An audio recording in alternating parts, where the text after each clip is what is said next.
ओम श्री साईराम।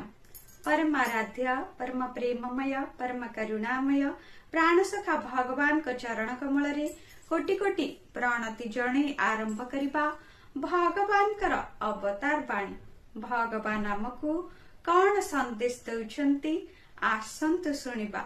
दुख जंत्रणा मनीष को ईश्वर कृपार योग्य करी गढ़ी थाए।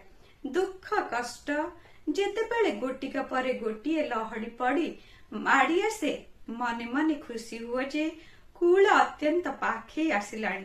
धैर्य धरी से सबु सहीजा।